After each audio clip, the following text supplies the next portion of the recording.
জনগণের রাজনীতি নাকি রাজনীতির জনগণ? রাজনীতির আয়নায় কতটা প্রতিফলন জনগণের, তাদের অবস্থানই বা কোথায়? সেই হিসেবটাই বুঝতে যমুনা টেলিভিশনের রাজনীতির এই আয়োজনে পুরোটা সময় আপনাদের সঙ্গে আছি আমি আখলাকুস সাফা।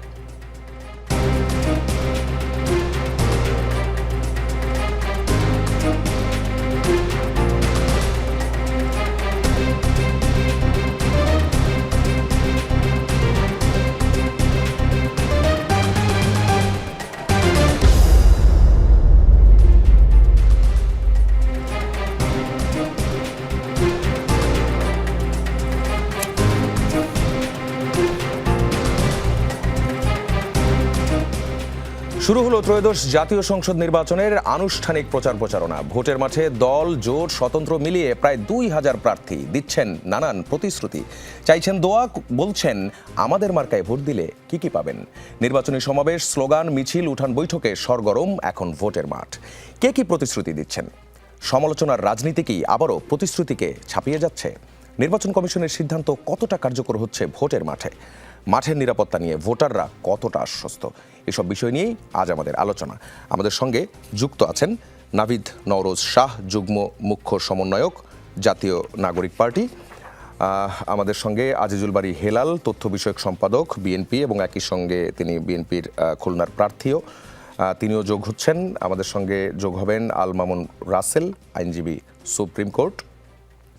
আমাদের সঙ্গে জগন্নাথ বিশ্ববিদ্যালয়ের রাষ্ট্রবিজ্ঞান বিভাগের চেয়ারম্যান মেজবাউল আজম সওদাগর যুক্ত আছেন।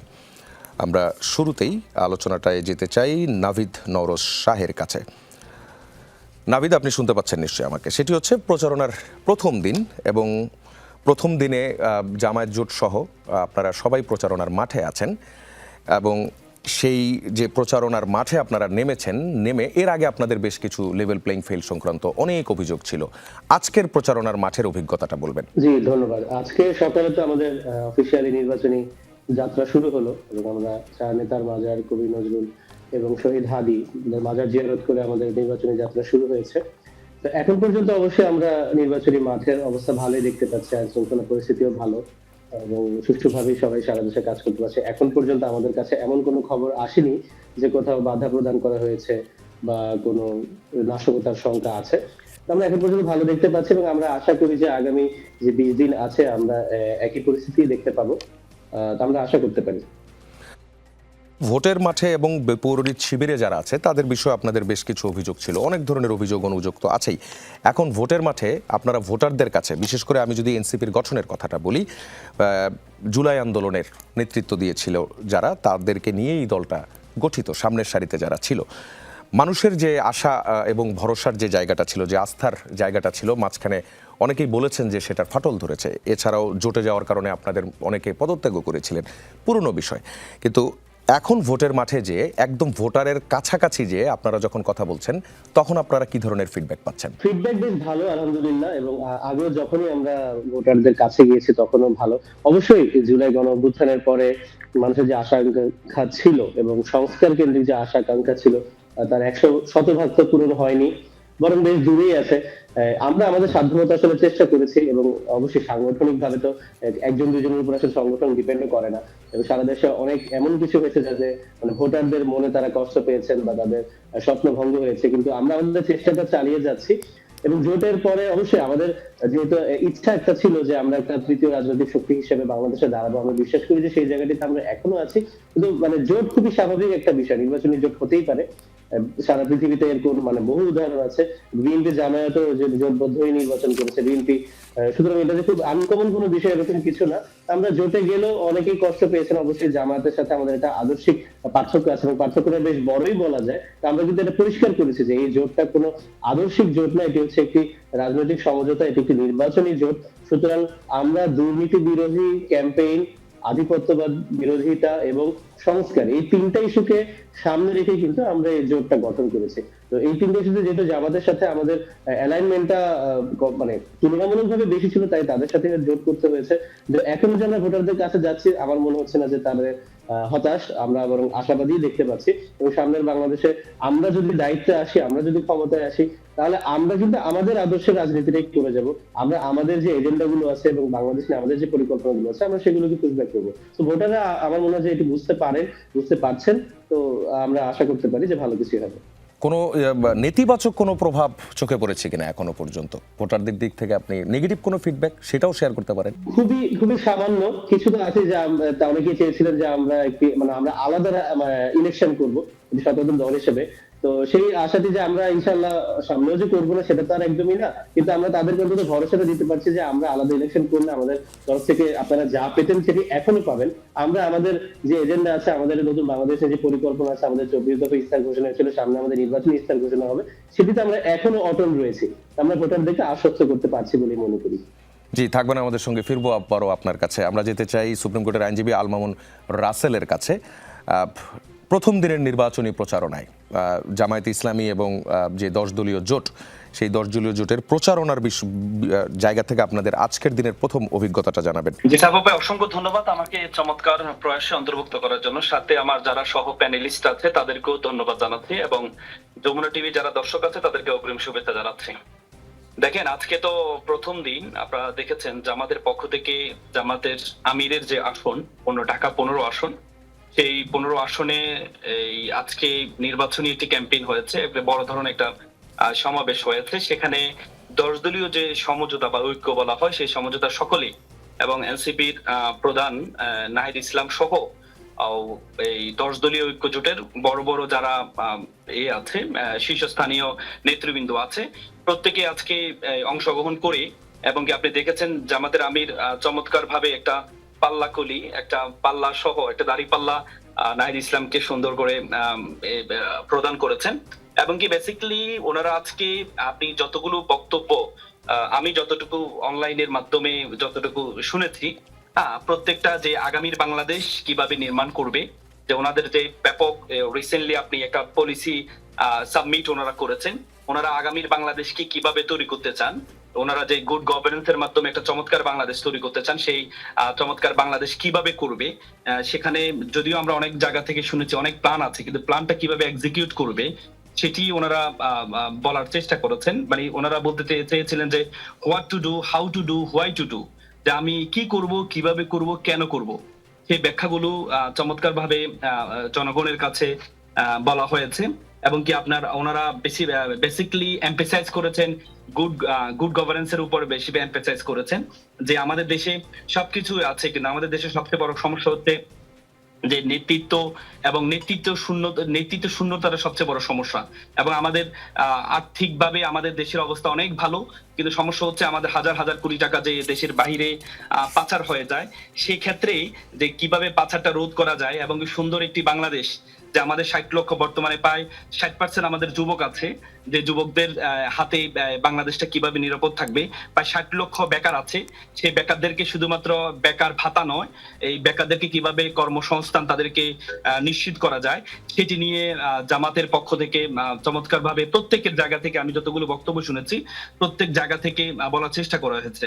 যদিও আমরা দেখি যে আসলে আমরা রাজনৈতিক দলগুলো বিভিন্ন ইশতেহার দিয়ে থাকি, কিন্তু ইশতেহার গুলোকে এক্সিকিউট কিভাবে করবে সেটি কিন্তু আমরা দেখি না। কিন্তু জামাতের পক্ষ থেকে বারবার একটা বিষয় নিয়ে আসছে যে আমরা ছাত্র সংসদ নির্বাচনের আগে যে তারা যে ইশতেহার গুলো ঘোষণা করেছে, অলরেডি প্রায় 3 মাস 4 মাস না যেতে ছাত্র সংসদের যে ইশতেহার ছিল, অনেকে বলেছে এটা আকাশচুম্বী একটা ইশতেহার ছিল, সেই ইশতেহার গুলো অলরেডি প্রায় 5 গুণ 10 গুণ এক্সিকিউট করা হয়েছে। তারা যেভাবে এক্সিকিউট করেছে, জামাত মনে করছে যে এগুলো ছাত্র সংসদ গুলাকে যদি একটা মিনি বাংলাদেশ হিসেবে ধরা হয়, তাহলে ছাত্র সংসদে যে আমূল পরিবর্তন হয়েছে, ছাত্ররা যেভাবে খুশি হয়েছে ছাত্র সংসদের প্রতিনিধিদের উপরে, তেমনি বাংলাদেশ যদি ওনাদের হাতে যদি বাংলাদেশটা যায়, তাহলে চমৎকার একটি বাংলাদেশ শুধু প্ল্যানের মধ্যে সীমাবদ্ধ থাকবে না, এই প্ল্যানটা কিভাবে এক্সিকিউট করবে সেটি নিয়ে আজকে চমৎকার কথা বলেছে। জি, আনমামুন রাসেল, একটা বিষয়, আপনি তো জামায়াত আমিরের পুরো নির্বাচনী প্রচারণার কথাটা বললেন। তারেক রহমানও তো আজকে নির্বাচনী প্রচারণায়, বিএনপির চেয়ারম্যান, তিনি সিলেট থেকে প্রচারণা শুরু করেছেন এবং বেশ কয়েকটি জেলায় তিনি বক্তব্য রেখেছেন। আপনি তার বক্তব্য শুনেছেন, নিশ্চয়ই শুনেছেন কিনা? তারেক রহমান সাহেবের এই প্রথম উনি আসার পর, কারণ উনি যখন আসছেন তখন কিন্তু আপনি দেখেছেন দেশে যেহেতু নির্বাচনী চলছিল, সমাবেশ ছিল এই প্রথম। এর আগে উনি যতগুলো প্রোগ্রাম করেছেন সেগুলো দোয়ার মাহফিল, যেহেতু বেগম জিয়া আমাদের সকলেরই প্রিয় নেত্রী, বাংলাদেশের নেত্রী বেগম জিয়া মৃত্যুবরণ করেছেন। এর পরবর্তী যতগুলো সমাবেশ ছিল সবগুলো সমাবেশ ছিল হচ্ছে আপনার নির্বাচন কেন্দ্রিক, এই দোয়া মাহফিল কেন্দ্রিক সমাবেশ। আজকে প্রথম উনি রাজনৈতিক বক্তব্য দিয়েছেন, আমিও ওনার বক্তব্য কেমন লেগেছে? বক্তব্যগুলো কেমন লেগেছে?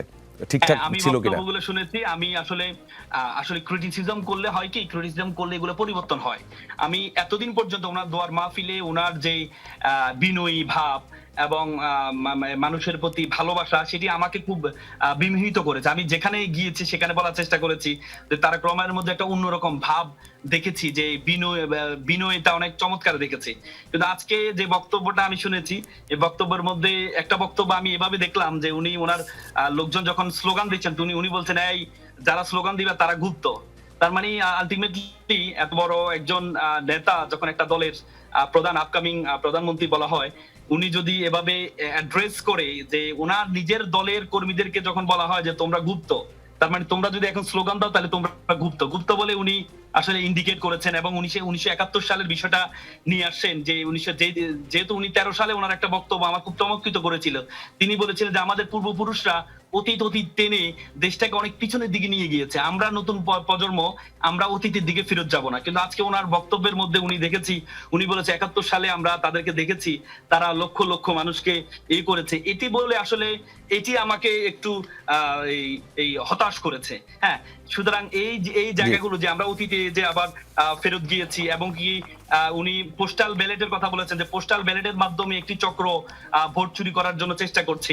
এই যে অপরের প্রতি আমরা এত 17-18 বছর সবসময় দেখতাম ফেসিজমের শেখ হাসিনা, সবসময় দেখতাম যে কোনো সমাবেশ, যদি কোনো দুঃখের সমাবেশ হোক সুখের সমাবেশ হোক, সবসময় বিরোধী দলকে এই ইঙ্গিত করে কথা বলতো। কিন্তু আজকে সেটাই আমরা দেখতে পেয়েছি। এটি আমাকে একটু হতাশ করেছে।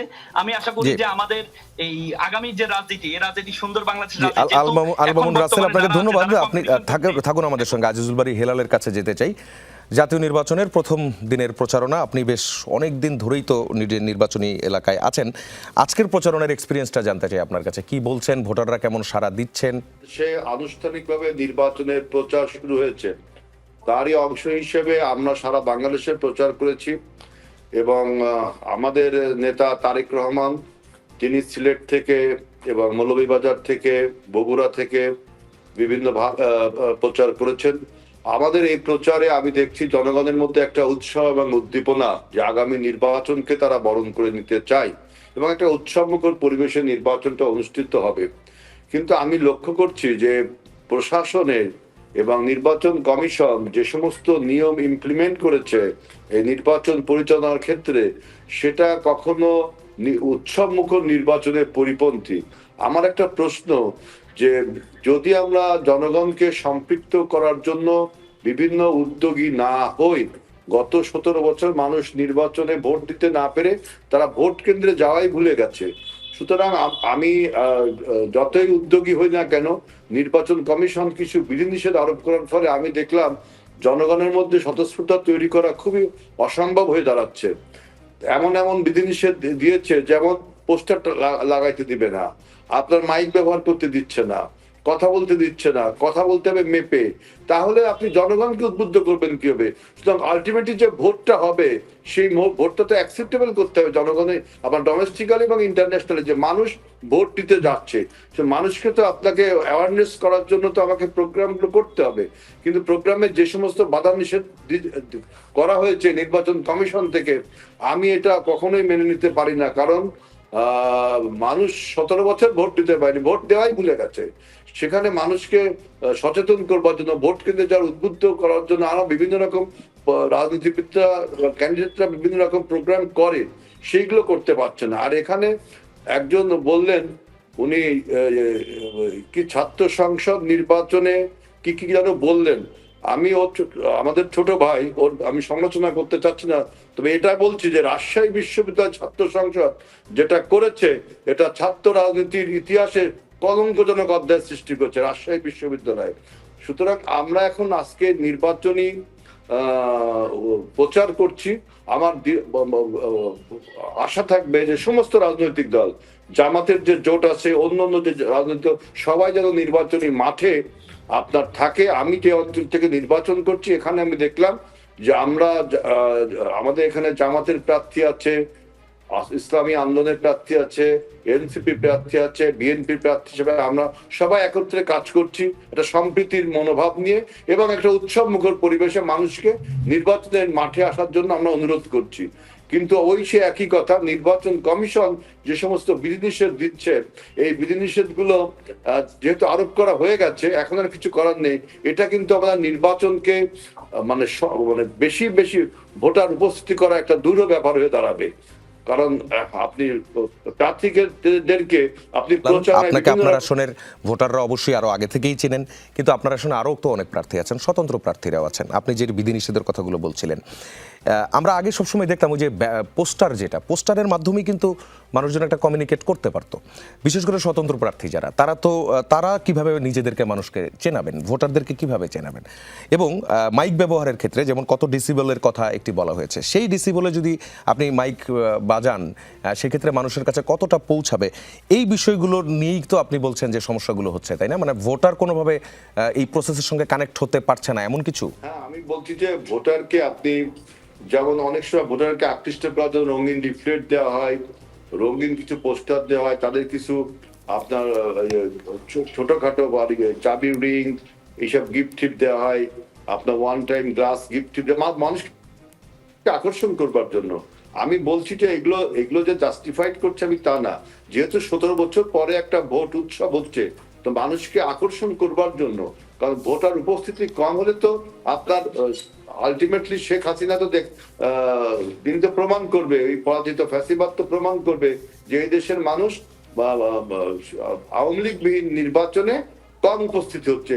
সুতরাং আমরা যারা অভ্যুত্থানের শক্তি, আমাদের উচিত হবে কি সবাই যেন ভোট কেন্দ্রে যায়, এবং আমরা একটা ভোটার পার্সেন্টেজ যেন ঠিক মতো থাকে। তার জন্য তার আওয়ামী লীগের মতো আপনি মানে জাল ভোট দিয়ে ভোটার উপস্থিতি বাড়াতে পারেন না। মানুষকে আপনি যদি অ্যাওয়ারনেস করেন এবং তাকে যদি আপনি ইনভাইট করেন, তাকে যদি আকর্ষিত করেন, তাহলে ভোট কেন্দ্রে ভোটার উপস্থিত হবে। আমি এই কথাগুলো বলছি। জি, এগুলো নিয়ে আমরা আরেকটু আলোচনা করব। আমি আপনাকে আরো কয়েকটি প্রশ্নের দিকে যেতে চাই। আমার প্রশ্ন না, আমাদের সঙ্গে জামায়াত ইসলামে যিনি প্রতিনিধিত্ব করছেন আল মামুন রাসেল, তিনি বেশ কয়েকটি কথা বলেছেন। যেমন আমি জানতে চেয়েছিলাম আজকে তিনি তারেক রহমানের বক্তব্য শুনেছেন কিনা। তিনি বলছিলেন যে তারেক রহমানের এতদিন, অর্থাৎ রাজনৈতিক বক্তব্য শুরুর আগ পর্যন্ত যত কথা তিনি বলেছেন সবকিছুতে তিনি বিমোহিত ছিলেন, এবং তিনি পুরো সাদরে গ্রহণ করেছেন যে সেই জায়গাগুলো, যদিও আমি ঠিকঠাক শব্দ ব্যবহার করছি কিনা। কিন্তু আজকের বক্তব্যে তিনি যেমন পয়েন্ট আউট করেছেন, তারেক রহমান বলেছেন যে যারা স্লোগান দিবে তারা গুপ্ত, এটিকে তিনি বলেছেন। তারপর পোস্টাল ব্যালট এবং গায়েব করা এবং ভোট চুরির যিনি যে অভিযোগ করেছেন সেটিকেও তিনি বলছেন, এবং 71 সাল টেনে আনা এই বিষয়টিকেও তিনি উল্লেখ করেছেন যে এই কথাগুলো জনাব তারেক রহমানের এই কথাগুলো তাদের কাছে ভালো লাগেনি। আপনি একটু বলবেন। এখন ক্রিটিক করার অধিকার সবারই আছে, আপনার সমালোচনা করার বা এই স্বাধীনতা তার আছে। আমি তার এই ক্রিটিককে, তার এই সমালোচনাকে আমি সাদরে গ্রহণ করছি, অ্যাকসেপ্ট করছি না। সে করছে ভালো কথা, কিন্তু 71-কে তো আপনি ভুলে যেতে পারবেন না। বাংলাদেশের জন্ম হয়েছে তো 71, ইমার্জেন্স অফ বাংলাদেশ সিন্স 1971, এটাকে আপনি ভুলে যেতে পারবেন? আচ্ছা, আপনি বলছেন যে ভাই 2001 সালে যখন আপনারা জোট করেছিলেন তখন কি ভুলে গিয়েছিলেন? শোনো, তুমি তোমার বলো। এরপর আরেকটা প্রশ্ন করলেন কি, যে যারা স্লোগান দিচ্ছে তারা গুপ্ত। গুপ্ত বা সুপ্ত বললে আপনার গায়ে লাগে কেন? আপনি আমাকে বলেন। আমরা গুপ্ত, আমরা পলিটিক্যাল বললাম যে গুপ্ত, অর্থাৎ আপনার দলের ভিতরে যে কেমোফ্লেজ করে যদি কেউ থাকে, কারণ সেইটাকে আপনি কেমোফ্লেজ করে আছেন না অন্য কেউ কেমোফ্লেজ করে আছে, আপনার গায়ে লাগে কেন? আমার প্রশ্ন হলো এটা। আর একটা কি প্রশ্ন করলেন জানো? পোস্টাল ব্যালট গায়েব করা এবং ভোট চুরির যে অভিযোগ তিনি করেছেন। পোস্টাল ব্যালটটা দেখেন, আপনি দেখেন পোস্টাল ব্যালটটা দেখেন যে বাহরাইনে আপনার এক ব্যক্তির কাছে 100টা পোস্টাল, 100টার উপরে পোস্টাল ব্যালট পাওয়া গেল। এটা আমরা প্রথমেই বলেছিলাম যে এই পোস্টাল ব্যালট গুলো যে আপনার কালেক্ট করা নিয়ে, বিশেষ করে যারা বিদেশে শ্রমজীবী মানুষ, কর্মজীবী মানুষ, তাদের কিন্তু একটা মালিক থাকে, তাদের একটা কফিল থাকে। তারা কিন্তু এই পোস্টাল ব্যালটগুলো ইজি তাদের কাছ থেকে গ্রহণ করতে পারে, করে নিজেই ভোট দিয়ে আবার তাকে বলতে পারে যে তুমি পাঠিয়ে দাও। সেইটা আমি দেখলাম বাহরাইনে যেটা ধরা পড়েছে। এটা কে করেছে না করেছে, নির্বাচন কমিশনের উচিত এটাকে আইডেন্টিফাই করা যে আসলে কারা করলো, এটা কেন করলো। নির্বাচন কমিশনের কোন খুঁত আছে, তা না হলে তো এই পোস্টাল ব্যালট আরেকজনের কাছে এতগুলো যেতে পারে না। নির্বাচন শুরুই হয়নি, এর আগের থেকে দেখি ভোট দেওয়া শুরু হয়েছে। গতকালকে কেবল মনোনয়ন প্রত্যাহার শেষ হলো, অর্থাৎ নির্বাচনের তো প্রার্থীতা চূড়ান্ত হয়নি। প্রার্থীতা চূড়ান্ত হলে না ভোট দেওয়া শুরু করতে পারেন। জি, এই ইস্যুতে একটু নাভিদ নওরোজের কাছে যেতে চাই। নাভিদ, একটা জিনিস বলবেন, পোস্টাল ব্যালট নিয়ে বিএনপি যেই পরিমাণ একটা সংশয়ের মধ্যে আছে, আমরা অনেকদিন ধরেই দেখছি এই বিষয়গুলো নিয়ে, এবং বেশ কিছু ঘটনাও ঘটেছে, অভিযোগগুলো নির্বাচন কমিশনকে জানানোও হয়েছে, কিন্তু জামাত কোনোভাবেই সেটাতে বেশ আশ্বস্ত, পোস্টাল ভোটের ব্যাপারে কোনো ধরনের অভিযোগ নেই। এটা কি প্রমাণ করে যে বিএনপির অভিযোগটি সঠিক, অথবা হচ্ছে যে এটা নিয়ে আসলে কোনো কাজ হচ্ছে না? জামাতের এত কনফিডেন্সটা কেন এই জায়গায়? দেখেন, আপনারা তো জোটে আছেন। প্রমাণ করে এই জন্য যে বাহরাইনে তো এই ঘটনা ধরা পড়েছে না। হেলাল ভাই, আমি প্রশ্নটা নাভিদকে করেছি, আপনার প্রশ্নের প্রেক্ষিতে আমি নাভিদকে প্রশ্নটা করেছি। জি ভাই, এখন জামাত আশ্বস্ত কেন, এটা তো আমাদের মনে হয় জামাতের যিনি প্রতিনিধি আছে তাকে জিজ্ঞেস করলে ভালো হতো। আপনারা জোটে আছেন, এই জন্য একটু ঘুরিয়ে আমি আপনার কাছেই জিজ্ঞেস করছি। জি জি জি, আমি বলছি যে কেউ আশ্বস্ত দেখেই যে সেটার সাথে তারা জড়িত এরকম তো না বিষয়টা, এটা তো প্রমাণ করতে হবে। এবং এটাতে আমরাও কিন্তু শঙ্কিত, যদি এ ধরনের কোনো বিষয় হয়ে থাকে, যে পোস্টাল ব্যালট নিয়ে জালিয়াতির কোনো বিষয় হয়ে থাকে, এটাতে আমরা খুবই চিন্তিত করে শঙ্কিত। কারণ এটা যদি এক পার্টির পক্ষে হয়ে থাকে, সেটা তো আরেক পার্টির পক্ষেও হওয়া সম্ভব। সুতরাং আমরা কিন্তু এটা নিয়ে যে একদম খুব রিল্যাক্সড, সেটা একদমই না। বিএনপি অভিযোগ করেছে, আমরা নির্বাচন কমিশনকে অনুরোধ করেছি অভিযোগ খতিয়ে দেখতে, যদি কোনোভাবেই কারো জড়িত থাকার প্রমাণ পাওয়া যায় সেটার জন্য যথাযথ ব্যবস্থা নেওয়া হয়। আল মামুন রাসেল, একই বিষয়ে যদি আপনার কাছে জানতে চাই, সেটি হচ্ছে পোস্টাল ব্যালট শেষ মুহূর্তে কতটুকু ভোটের মাঠে প্রভাব ফেলবে? দেখেন, পোস্টাল ব্যালেটটা নিয়ে যে কথা হচ্ছে, আসলে আমি একটু অবাক হই। পোস্টাল ব্যালেটের যে বাহরাইনে যে পোস্টাল ব্যালেটটা পাওয়া গিয়েছে, এখানে আমরা কি দেখেছি, আমরা একটা ভিডিও দেখেছি, যে ভিডিওতে দেখা যাচ্ছে কিছু পোস্টাল ব্যালেটের যে চিঠি, এই চিঠিগুলো কিছু লোক হচ্ছে বন্টন করছে, যে এটা কার এটা কার এটা কার বন্টন করছে। আপনি দেখেন, আমাদের এই প্রথম, এবং এটা তাদের মধ্যে একজনে ভিডিও করেছে। আপনি দেখেছেন, এবার প্রথম আমাদের যারা প্রবাসী আছে তারা কিন্তু ভোট দেওয়ার সুযোগ পেয়েছে, ইতিপূর্বে আর কখনো পায়নি। এই জন্য তাদের মধ্যে একটা উচ্ছ্বাস। আর আপনি জানেন, একটা পোস্টাল ব্যালেটের যে পোস্টাল অ্যাড্রেস, বাহরাইনে পোস্টাল একটা অ্যাড্রেস নিতে হলে সে অ্যাড্রেসের জন্য তাকে 30 দিরহাম টাকা দিতে হয়, এবং প্রত্যেকের অ্যাড্রেস থাকে না। আপনার যারা শুধুমাত্র তারা বলে পোস্টাল ব্যালেটটা পেলে ভোট দিতে পারে, পোস্টাল ব্যালেট পেলে ভোট দেওয়ার কোনো সুযোগ নাই, এবং ভোটটা কাউন্টও হবে না। ভোটটা কাউন্ট হবে কিভাবে? কারণ এই পোস্টাল ব্যালেটটার অ্যাড্রেসটা কিভাবে করা হয়েছে আপনি দেখেছেন, একটা বিডি একটা অ্যাপস আছে, সেই অ্যাপসে প্রথমে নিজের নাম্বার দিয়ে সাইন ইন করতে হয়। সাইন ইন করার পর তার এনআইডি কার্ডটা দিতে হয়, তারপর হচ্ছে তার ফিঙ্গারপ্রিন্ট দিতে হচ্ছে, তার ছবি দিতে হচ্ছে, দেওয়ার পর সেখানে একটা অ্যাড্রেস দেওয়ার জন্য বলা হয়। যেহেতু পোস্টাল অ্যাড্রেসের টাকা আর খরচের একটা বিষয় আছে, এই জন্য বাহরাইনের একটা এলাকার সবাই একই অ্যাড্রেস দিয়েছে। একই অ্যাড্রেস দেওয়ার পরে পরবর্তীতে এই অ্যাড্রেসে চিঠিটা গিয়েছে। আপনি দেখেন, চিঠিটা শুধু পেলে আপনি ভোট দিতে পারবেন না, চিঠিটা পাওয়ার পরে আপনাকে চিঠিটা খুলতে হবে, খুলে একটা কিউআর কোড আছে, সেই কিউআর কোড আপনি যে সাইন ইন করেছেন যে মোবাইল দিয়ে, সেই মোবাইল দিয়ে কিউআর কোডটা স্ক্যান করতে হবে। স্ক্যান করার পর যখন ম্যাচ হবে তখনই আপনি ভোট দিতে পারবেন, ভোটটা কাউন্টেবল হবে। আচ্ছা, আপনারা কি ভিডিওটা প্রকাশ হওয়ার পর এটা নিয়ে ইনভেস্টিগেট করে কথাগুলো বলছেন, নাকি হচ্ছে আপনারা আগে থেকে জানতেন বিষয়টা? এটা তো নির্বাচন কমিশন থেকে বলা হয়েছে। যখন নির্বাচন কমিশনকে প্রশ্ন করা হয়েছিল এতগুলো ব্যালেট একই অ্যাড্রেসে কিভাবে হলো, নির্বাচন কমিশন থেকে বলা হয়েছে যে একই অ্যাড্রেসে তারা যারা, যেহেতু সাইন ইন করে আপনার নাম্বার দিয়ে আপনাকে একটা অ্যাড্রেস দিতে হয়, যেহেতু একটা অ্যাড্রেসের টাকার প্রয়োজন হয়, এই জন্য তারা একটা নির্দিষ্ট এলাকায় দিয়েছে, নির্দিষ্ট অ্যাড্রেসে তারা সবগুলো চিঠি গিয়েছে। তো চিঠি পেলে যে ভোট দিতে পারবে এটা তো কোনো সুযোগ নাই, কারণ একটা ভোট দিতে হলে আপনাকে প্রথমে অনলাইনে দিতে হবে, তারপরে আপনাকে ব্যালট অফলাইনে দিতে হবে। এবং আপনি দেখেছেন বিভিন্ন জায়গা থেকে বিএনপির যারা কর্মী আছে তারা বিভিন্ন না ভোটে নাতে ভোট দিচ্ছেন, এবং এই ধানের শীষে ভোট দিচ্ছেন, এবং সেটিতে ভিডিও করে বিভিন্ন জনকে পাঠাচ্ছেন। তো এটা না মানে কি, এটাকে আবেগের বিষয়, যেহেতু এখনো সময় হয়নি ভোট হওয়ার, তার আগে তারা চিঠিটা খুলে ফেলেছে। কেন খুলেছে? এটা তাদের একটা আবেগের বিষয়, যেহেতু প্রথম ভোট দেওয়ার সুযোগ তারা পেয়েছে। এই আবেগগুলো তো ভোটের মাঠে প্রশ্ন তৈরি করে। ভোটের মাঠে এই ধরনের আবেগ তো প্রশ্ন তৈরি করেই আসলে, সেজন্যই আসলে এগুলো আলোচনায় আসে। আল মামুন রাসেল, ধন্যবাদ আপনাকে। মেজবাউল আজম সওদাগর, যেতে চাই আপনার কাছে। প্রথমে দুঃখিত, একটু দেরি হয়ে গেল আপনার কাছে আসতে। আপনি নিশ্চয়ই আমাদের যে আলোচনা, আমাদের যারা অতিথিরা আছেন 4 জন, তাদের আপনি 3 জন অতিথির আলোচনা আপনি শুনছিলেন।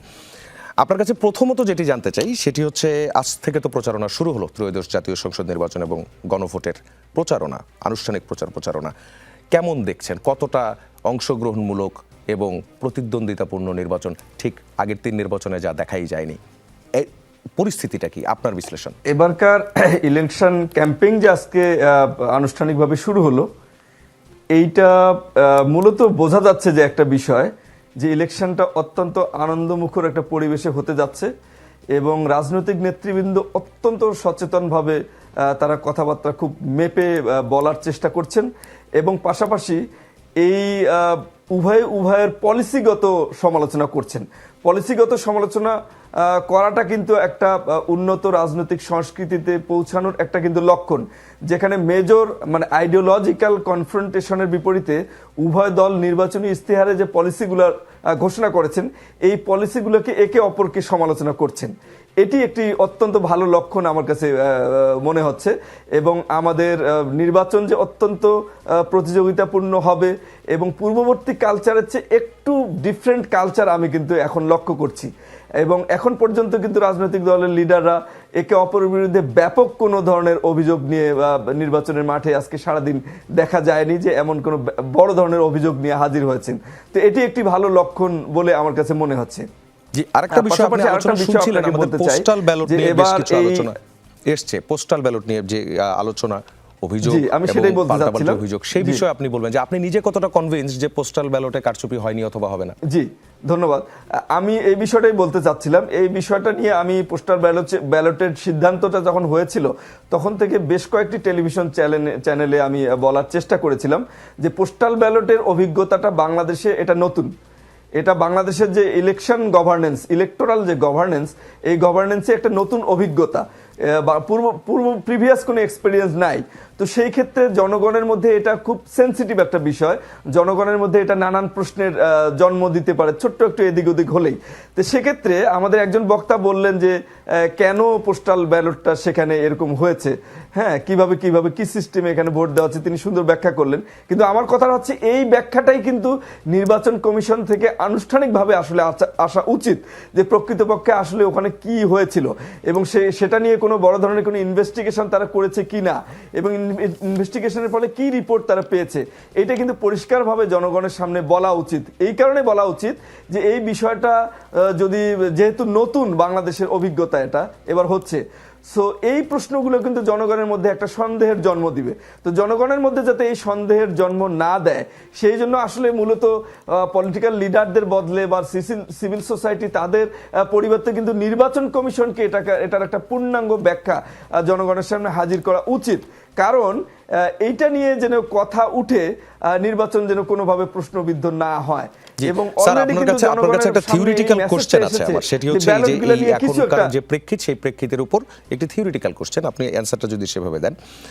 সেটি হচ্ছে, তফসিল ঘোষণার পর পুরো রাষ্ট্রের বড় সিদ্ধান্ত এবং কাইন্ড অফ এভরিথিং নির্বাচন কমিশনের নিয়ন্ত্রণে চলে আসে এবং নির্বাচন কমিশনই সবকিছু মূলত ডিকটেক্ট করা শুরু করে।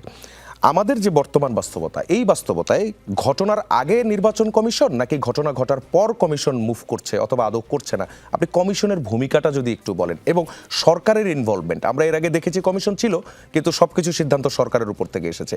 আমাদের যে ইন্টারিম গভর্নমেন্ট আছে, সেই ইন্টারিম গভর্নমেন্ট এবং ইসির যে ভূমিকা, এই জায়গাগুলোতে কোনো আদর্শিক পার্থক্য, থিওরিটিক্যাল কোনো পার্থক্য দেখতে পাচ্ছেন কিনা? জি, এখানে একটা গুরুত্বপূর্ণ বিষয়, মানে যখন আমাদের দেশে ফ্যাসিস্ট গভর্নমেন্ট যখন ছিল তখন কিন্তু ইলেকশন কমিশন এখানে স্বাধীনভাবে কাজ করতে পারেনি। তো এখন নির্বাচন কমিশনের কিন্তু স্বাধীনভাবে কাজ করার ক্ষেত্রে, সিদ্ধান্ত নেওয়ার ক্ষেত্রে বড় ধরনের বাধা কিন্তু তাদের সামনে নেই। এবং গভর্নমেন্ট কিন্তু নির্বাচন কমিশন এখন যে ক্ষমতাটা ভোগ করছে, সম্পূর্ণ প্রশাসন ব্যবস্থা, বড় বড় সিদ্ধান্ত গ্রহণের ক্ষমতা সম্পূর্ণ কিন্তু নির্বাচন কমিশনের হাতে। তো গভর্নমেন্টও কিন্তু তাদেরকে সহযোগিতা করার জন্য প্রস্তুত।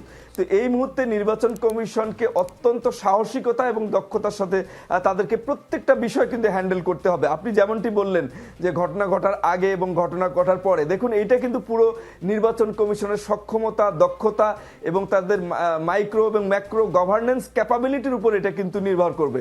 এবং মানুষ কিন্তু এখানে নির্বাচন কমিশনকেই দায়ী করবে, সরকারকে কিন্তু দায়ী করবে না। সো নির্বাচন কমিশনের এখন উচিত হবে যে বাংলাদেশের এই নির্বাচন পরিস্থিতিটাকে খুব তীক্ষ্ণ নজরদারির মধ্যে রেখে তারা যেন ঘটনা ঘটার আগেই তারা যেন সবকিছু বুঝতে পারে এবং পুলিশ প্রশাসন এবং প্রশাসন ব্যবস্থাকে সেইভাবে তারা যেন নির্দেশ দিতে পারে যে ঘটনা ঘটার আগেই সবকিছু যেন তারা ব্যবস্থা নিতে পারে এবং এই ধরনের ঘটনা যেন না ঘটে। যেমন এই বাহরাইনের যে ঘটনাটার ব্যাপার আমরা শুনলাম, এইটা কিন্তু নির্বাচন কমিশনের আগে থেকে একটা ব্যাখ্যা দেওয়া উচিত ছিল যে কোন দেশে যে ব্যালট পেপারগুলো আসার পরে কোন দেশ কিভাবে সেটা গ্রহণ করবে। কেউ নিজস্ব ঠিকানা গ্রহণ করবে নাকি কেউ সবাই মিলে একটা ঠিকানা দিবে, সেই ঠিকানা গ্রহণ করবে। তারপরে ব্যালট, সেই ব্যালট বাক্সগুলো যে পৌঁছানো হলো, ব্যালট পেপারগুলো সেটা একসাথে গ্রহণ করার পর সেটা যদি বিতরণের কোনো ব্যবস্থা থাকে, তো এই বিতরণের ব্যবস্থাটা কি রকম সেইটা যদি নির্বাচন কমিশন আগেই ব্যাখ্যা না করে তাহলে কিন্তু ডেফিনেটলি এটা নিয়ে মানুষের সামনে প্রশ্ন উত্থাপিত হবে যে কেন এতগুলো ব্যালট পেপার অনেকগুলো লোক একখানে হয়ে বিভিন্ন জনের মাঝে বিতরণ করছে। তা আমি এটাকে নির্বাচন কমিশনেরই একটা ব্যর্থতা হিসেবে আমি আখ্যায়িত করব যে নির্বাচন কমিশন প্রত্যেকটা দেশের যদি ডিফারেন্ট কোনো ব্যবস্থা থাকে ব্যালট পেপারগুলোকে বিতরণ করার জন্য, সেইটা কিন্তু তাদের এই ঘটনা ঘটার আগেই, আপনি যেমনটি বললেন, এই ঘটনাটা ঘটার আগেই কিন্তু ব্যাখ্যা করাটা তাদের উচিত ছিল। যদি তারা ব্যাখ্যা করত তাহলে কিন্তু আমাদের এই বিতর্কের মধ্যে এই প্রশ্ন, এবং এখন প্রচারণার মাঠ আরো অনেক কিছু, আরো অনেক ঘটনা ঘটবে, এই সব জায়গায়ও নির্বাচন কমিশন যেন অ্যাডভান্স ভূমিকা রাখতে পারে সেই বিষয়েও আমাদের আশাবাদ আছে। এই পর্বে আবারও যেতে চাই আল মামুন রাসেলের কাছে। সেটি হচ্ছে নির্বাচন কমিশন আজ একটি নির্দেশনা দিয়েছে। সেই নির্দেশনায় বলা হয়েছে ভোটারদের তথ্য বাড়ি বাড়ি গিয়ে কোনোভাবে সংগ্রহ করা যাবে না, not even NID number or phone নম্বর, যেটা আসলে হচ্ছিল। এবং জামায়াতের আমির ডাক্তার শফিকুর রহমানের যে আসন, ঢাকা 15 আসন, এই ধরনের একটা ঘটনাকে কেন্দ্র করে হামলার, সংঘর্ষের মতো অনাকাঙ্ক্ষিত যে ঘটনাটাও ঘটেছে, এখন জামায়াতের যারা কর্মীরা আছেন, যারা মাঠ পর্যায়ে এই কাজগুলো করছিলেন, তারা কি এই কাজটা বন্ধ করেছেন নাকি অন্য কোনো উপায়ে চলছে? অবাক হই, ধরেন এই জামাতের পক্ষ থেকে জামাতকে একটা ব্লেম দেওয়া হচ্ছে। প্রথমে একটা ব্লেম দেওয়া হয়েছিল যে তারা জান্নাতের টিকিট বিক্রি করছে, অথচ পরবর্তীতে শত শত ভিডিও যখন বের হলো, বিভিন্ন স্থানীয় নেতা, বিভিন্ন এমপি প্রার্থী যখন যেমন আমার বাড়ি কুমিল্লা 14 গ্রামের আর এমপি প্রার্থী যে কামরুল হুদা সাহেব, সে বলেছিল যে তারেক জিয়া রহমান সাহেবের প্রতিদিন যদি একবার নাম নেওয়া হয় তাহলে তার জন্য জান্নাত নিশ্চিত। এভাবে যখন বিভিন্ন ভিডিও বের হওয়া শুরু হয়েছে তখন ওনারা জান্নাত থেকে ফেরত এসে এখন নতুন একটা ইস্যু চালু করলেন। সেটি হচ্ছে কি, সেটি হচ্ছে বাড়িতে গিয়ে নাম্বার কালেক্ট করছেন। দেখেন আপনি, এটা আমরা 17-18 বছর ফ্যাসিজমকে দেখেছি। শেখ হাসিনার আমলে জামাতের মহিলারা যারা বিভিন্ন জায়গায় কোথাও বসলে বলতো যে সে দেশ বিরোধী কোনো গোপন মিটিং বলে আক্রমণ করা হইতো, তাদেরকে গ্রেফতার করে নিয়ে আসা হতো, মহিলা পুরুষ সবাইকে। এখন বর্তমানে আমরা যেটি দেখতে পাচ্ছি সেটি হচ্ছে জামাতের মহিলারা কোথাও যাচ্ছে, কোথাও হয়তো ভোটের ক্যাম্পেইনে যাচ্ছে অথবা ভোটের ক্যাম্পেইনে যাচ্ছে। যদি ভোটের ক্যাম্পেইনে যায়, যদি তারা ভোট চায়, তাহলে এটা দায়িত্ব কার? নির্বাচন কমিশনের। এবং এটা দায়িত্ব হচ্ছে আইন শৃঙ্খলা বাহিনীর হাতে, তাকে আইন শৃঙ্খলা বাহিনী সেটা দেখবে। কিন্তু নিজের হাতে সবকিছু হাতে তুলে নেওয়া, এটা আমাদের নতুন বাংলাদেশে আমরা আশাই করতে পারি না। নিজের হাতে আপনি গ্রেফতার করছেন, আপনি তাদেরকে আটকে রাখছেন, আপনি তাদেরকে মসজিদে আটকে রাখছেন। এটি কেন হচ্ছে? এটি আপনি তো এটি করতেই পারেন না। তারা যদি কোনো অপরাধ করে, আপনি বললেন যে তারা মোবাইল নাম্বার চাচ্ছে, তারা মোবাইল নাম্বার নিচ্ছে, কিন্তু আপনি তাদেরকে এভাবে চারদিক থেকে ঘেরাও করে তাদের উপর আক্রমণ করা, এই অধিকারটা আপনাকে কে দিয়েছে? এর আগে আমরা 17-18 বছর হেলমেট বাহিনী দেখেছি, তারা হচ্ছে নিজের হাতে ক্ষমতা তুলে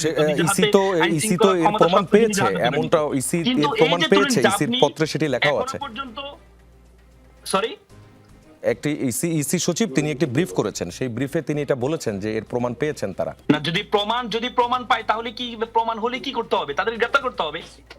যদি আপনার নির্বাচন, যেহেতু নির্বাচন কমিশনের হাতে সবকিছু, যদি এমন হয় কেউ নাম্বার নিচ্ছেন, কেউ বিকাশ নাম্বার নিচ্ছেন বিকাশে টাকা দেওয়ার জন্য, আপনি যদি একটা ফ্যামিলি কার্ড, যে ফ্যামিলি কার্ডের মধ্যে বাংলাদেশের গভর্নমেন্টের লোগো মিশ্রিত একটা ফ্যামিলি কার্ড আপনি যেটি পারেন না, ফ্যামিলি কার্ডও তো ওয়ান কাইন্ড অফ এক ধরনের ঘুষ দেওয়া, আপনি সেটি এখন থেকে বিতরণ করছেন এবং এটা নিয়ে বাণিজ্য হচ্ছে, সেটা যদি আপনি করতে পারেন, আপনাকে কেউ বাধা না দিতে পারে, তাহলে অন্য কোনো পার্টি যদি সেটি করে তাহলে আপনার তো দায়িত্ব না, দায়িত্ব কার? নির্বাচন কমিশন। এবং যদি কেউ যদি এটা করে, নির্বাচন কমিশনের দায়িত্ব হবে তাকে গ্রেফতার করা। কিন্তু সেটি না করে কারো হাতে কেউ দলীয় ভাবে ক্ষমতা দেখিয়ে তাদেরকে আক্রমণ করবে, তাদেরকে আহত করবে, এটি তো নতুন বাংলাদেশে আমরা কখনো আশা করতে পারি না। সেটি 17-18 বছর আমরা দেখেছি, কিন্তু নতুন বাংলাদেশে এটা আশা করা যায় না, সেটি আমরা দেখতে পাচ্ছি। জি, আপনাকে ধন্যবাদ। আমি একটু আজিজুল বাড়ি হেলালের কাছে যেতে চাই। হেলাল ভাই, আপনি শুনেছেন নিশ্চয়ই আল মামুন রাসেল যেটা বলছিলেন, এবং নির্বাচন কমিশনও এই কথাটা বলেছেন, সেটি হচ্ছে যে এই যে বাড়ি বাড়ি যে ভোটারদের তথ্য সংগ্রহ করা এবং মোবাইল নম্বর সংগ্রহ করার বিষয়ে তারা তথ্য প্রমাণ পেয়েছেন। এর প্রেক্ষিতে আল মামুন রাসেল বলছেন ফ্যামিলি কার্ড, যেটি বিএনপির নির্বাচনী প্রচারণায় বলছে এবং বিএনপির যে প্ল্যান, সেই প্ল্যানের একটি বড় অংশ, সেটিকে তিনি বলছেন ঘুষ এবং এ নিয়ে বাণিজ্য হচ্ছে। আপনার মন্তব্য কি? আল মামুন রাসেলের যুক্তি শুনলাম বসে বসে। আমি আল মামুন রাসেল আমাদের আগামী দিনের হয়তো নেতা, তরুণ নেতা জামাত ইসলামের, আমি ওর কোনো যুক্তিকে চ্যালেঞ্জ করতে চাই না, তবে ফ্যামিলি কার্ড সম্বন্ধে ওর আইডিয়া এটা আমার জানতে হবে যে বিএনপি আগামীতে যদি ক্ষমতায় আল্লাহর রহমতে আসে, তাহলে আমরা দারিদ্র্য বিমোচনে, নারীর ক্ষমতায়নে কি কি করব তার একটা ডেমো কার্ড আমরা প্রদর্শন করছি, যে আমরা একটা কার্ড দিব, যে কার্ডটি পেলে তার কি কি সুবিধা হবে সেটা বলছি। এটাকে আপনি তো নির্বাচনী ইশতেহারে আমার রয়েছে, এবং আমরা কিভাবে নির্বাচনটা করব। আর আর যে অভিযোগটা আপনার ঢাকা ওই যে জামাতের আমিরের বিরুদ্ধে উঠছে, সেটা কি আপনি দেখেন, সেটা হলো আপনি বাসায় যে মানুষকে বলছেন আপনার ভোটার আইডি কার্ড দেন, আপনার নাম্বার দেন, ওই মোবাইল বিকাশ নাম্বার, সেখানে আপনি ধরে নেন যদি 500 টাকা দেন, আপনি 1000 টাকায় দিলেন, যদি 50,000 লোককে দেন তাহলে কি 5 কোটি টাকা, 2000 টাকা দিয়ে 10 কোটি টাকা, 10 কোটি টাকা দিয়ে আপনি 50,000 ভোট কিনতে পারছেন সহজেই, এবং 50,000 ভোটে কিন্তু যে কোনো কেন্দ্রের রেজাল্ট চেঞ্জ হয়ে যায়। এই অনুমানগুলো আমরা করতেই পারি, কিন্তু আপনি ফ্যামিলি কার্ড আর মানুষের ভোটার আইডি কার্ড চাওয়া কি এক? এটা হলো বিষয়। এই জন্য ও একটা যুক্তি দেখাইছে। এখন আমরা যারা শুনছি এবং অডিয়েন্স আছে আমাদের, এরাও শুনছে যে বিএনপির কৃষক card, family card, health policy, এই যে পরিষ্কার করে আমরা আগামী দিনের কর্মসূচিগুলো দিচ্ছি, কিন্তু আমি দেখছি অন্য কোন দল যে সমস্ত রাজনৈতিক নির্বাচনে অংশগ্রহণ করছে, তারা কোনো ক্ষমতায় গেলে রাষ্ট্রকে কিভাবে চালাবে এরকম কোনো ধ্যান ধারণা আমি দেখলাম দেয়নি। শুধুমাত্র এনসিপি দেখলাম 24 দফা একটা অনেক আগে দিয়েছে, আর জামাত যেটা বলতে চাচ্ছে যে একটা ইসলামী রাষ্ট্র করবে। তা আমাদের প্রশ্ন, যে ইসলামী রাষ্ট্র করবেন কিভাবে করবেন, সেটাও তো আপনি কোনো কিছু ডিটেল লিটারেচার দেননি, এবং মানুষ প্রশ্ন করছে যে ইসলামে কি রাষ্ট্রের ধারণা আছে কিনা, অনেক কোশ্চেন। আগে শুনতাম যে আপনারা বলছেন যে আমরা শরিয়া আইন চালু করব, আবার গতকালকে বলছেন করছেন না, তার মানে কি আপনি সুপারফিশিয়াল সবকিছু বলছেন, এই সব বিষয়ে সমালোচনা করছে না। আমি যেটা বলতে চাচ্ছি, বিএনপি আগামী ক্ষমতায় আসলে কি করবে তার ইন ডিটেল সব 8 দফার সঙ্গে আমাদের আপনার 8 দফা আছে অর্থনৈতিক পলিসি, এবং 31 দফা আছে রাষ্ট্র সংস্কার, এবং আমাদের জন্মের সাথে জড়িত 19 দফা, এবং সবকিছু আমরা ক্লিয়ার করেছি, জনগণের কাছে ওয়ার্কশপ করেছি, জনগণের কাছে কথা বলেছি, হ্যান্ডবিল করেছি, সেমিনার করেছি, সভা করেছি, আমাদের আগামী বাংলাদেশটা আমরা কিভাবে দেখতে চাই। এখন এই দেখাকে যদি আপনি বলেন যে ঘুষ দেওয়া, তাহলে আমার কোনো বক্তব্য নেই, অডিয়েন্স শুনছে এবং আপনিও বুঝছেন বিষয়টা। জি, হেলাল ভাই, আপনাকে ধন্যবাদ। আমি নাভিদ নওরোজ শাহের কাছে যেতে চাই। ভাই, আমি আমার বলার উদ্দেশ্য ছিল যে হচ্ছে বিএনপির পক্ষ থেকে ফ্যামিলি কার্ড বিএনপি দিতেই পারে, প্রত্যেকের পক্ষ থেকে প্রত্যেকে তার ইশতেহার নিয়ে সামনে যাবে, প্রত্যেকে তার কথা বলবে, কিন্তু প্রত্যেকে তার কথা বলতে গিয়ে বিএনপি ফ্যামিলি কার্ড দিতে গিয়ে বা ফ্যামিলি কার্ড দেখাতে গিয়ে কোথাও আক্রমণের শিকার হয়েছে কিনা। কিন্তু জামাতের কমপক্ষে 10 থেকে 15টি ঘটনা বিভিন্ন জায়গায়, নোয়াখালী থেকে সর্বশেষ ঢাকাতে, বিভিন্ন জায়গায় তাদের উপর যে আক্রমণগুলো হয়েছে, যে তারা আপনি তো ইন্টারনাল কি কথা হয়েছে আপনি তো সেটা কোনো ভিডিওগ্রাফি বা কোনো কিছু নেই, যে উনি পার্সোনালি নাম্বার চাচ্ছেন, বিকাশ নাম্বার চাচ্ছেন, এই জিনিসগুলো ইস্যু করে আপনি যে তাদের উপর আক্রমণ করছেন, এটা তো বাংলাদেশের আইনে কোনো সুযোগ নেই। এবং এটা করতে পারলে, যদি গ্রেফতার করতে পারে, নির্বাচন কমিশন মানবে। কিন্তু একটা রাজনৈতিক দলের পক্ষ থেকে বাধা দেওয়া, তাদেরকে আবদ্ধ করা, নারীদেরকে আবদ্ধ করা, এটা তো মানে সুন্দর যে রাজনীতি, সুন্দর রাজনীতির কথা আমরা বলছি, কারণ আমরা তো 17-18 বছর একসাথে ছিলাম। সে একসাথে থাকার পরে এখন এতদিন ছিলাম, রাসেল, আপনার কোশ্চেনটা চলে এসেছে অলরেডি। হেলাল ভাইয়ের কাছে যাই, আমাদের সময় খুব কম, আমাদের সঙ্গে আরো দুজন আছেন।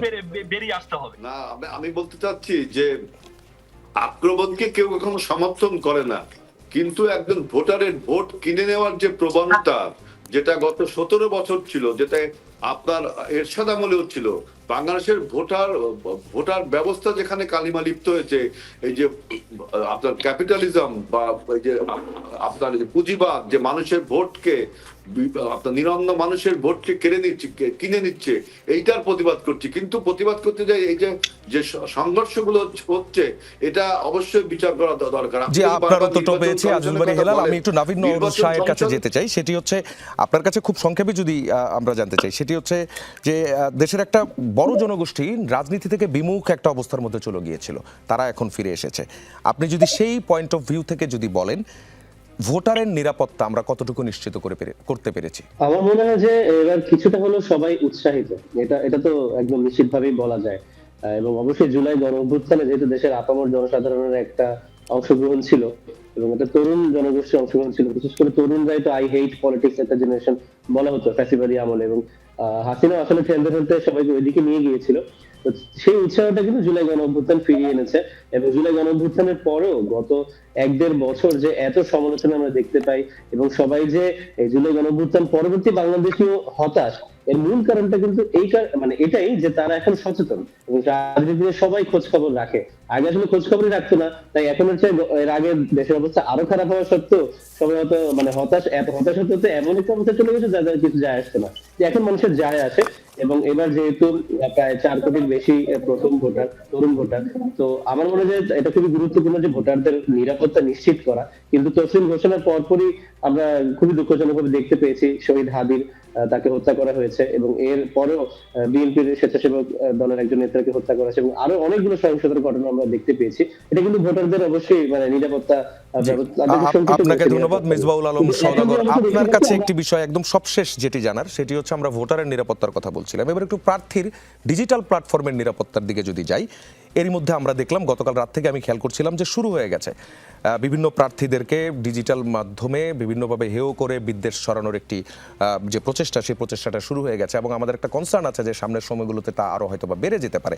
এই জায়গাটাতে আসলে কিভাবে কন্ট্রোল আনা সম্ভব? এইটা আমরা দীর্ঘদিন থেকে বলে আসছি যে এই সামাজিক যোগাযোগের মাধ্যম এবং বিশেষ করে পাশাপাশি নতুন প্রযুক্তি একটা, সেটা হচ্ছে আর্টিফিশিয়াল ইন্টেলিজেন্স।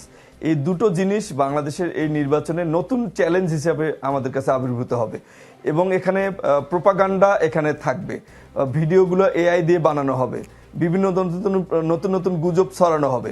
এটার জন্য আমরা বলেছি যে একটা পাবলিক প্রাইভেট পার্টনারশিপের মাধ্যমে এই গুজবগুলোকে প্রতিরোধ করা, সেই পথে কিন্তু গভর্নমেন্ট হয়তো যায়নি, বা নির্বাচন কমিশনের ব্যবস্থাটা এখন পর্যন্ত ভালো আমাদের চোখে পড়ে নেই।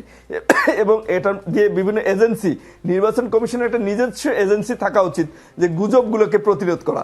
আর পাশাপাশি আমরা এই যে একজন আরেকজনের বিরুদ্ধে যে ফেসবুকে যে কুৎসা রটনা করা, এই রটনার বিষয়ে নতুন কি ধরনের আইন তৈরি করা দরকার, কি প্রয়োগ করা দরকার, কিভাবে সচেতনতা তৈরি করা দরকার, এই জায়গায় আমরা দীর্ঘদিন থেকে পিছিয়ে আছি। এবং নির্বাচন কমিশনও এই নির্বাচনকে কেন্দ্র করে এই বিষয়গুলোকে প্রোটেক্ট করার জন্য প্রয়োজনীয় যে পদক্ষেপ, সেটা পর্যাপ্ত আমাদের চোখে পড়েনি। সুতরাং এটি একটি নতুন চ্যালেঞ্জ হিসাবে আমার মাঝে আবির্ভূত হয়েছে, এবং এই চ্যালেঞ্জটা আমাদেরকে নিয়েই কিন্তু সামনে এগুতে হবে। এর বেশি কিছু আপাতত এই বিষয়টা নিয়ে বলা যাচ্ছে না। ধন্যবাদ, এবং একই সঙ্গে আপনাদের চারজনকেই ধন্যবাদ আমাদের আজকের রাজনীতির আয়োজনে যুক্ত হওয়ার জন্য। প্রচারণার প্রথম দিনই স্পষ্ট, এই নির্বাচন শুধু ক্ষমতার লড়াই নয়, এটি বিশ্বাস, আস্থা আর ভোটাধিকার ফিরে পাওয়ার এক পরীক্ষা। প্রতিশ্রুতি অনেক, সমালোচনা আরও বেশি। শেষ পর্যন্ত সিদ্ধান্ত নেবেন ভোটার, ব্যালটে পছন্দের মার্কায় সিল দিয়ে। ভোটের মাঠের উত্তাপ, হিসেব নিকেশ আর রাজনীতির জটিল সব সমীকরণ সবকিছু নিয়েই আমরা আবারও ফিরব রোববার ঠিক একই সময়। যমুনা টেলিভিশনের সঙ্গেই থাকবেন।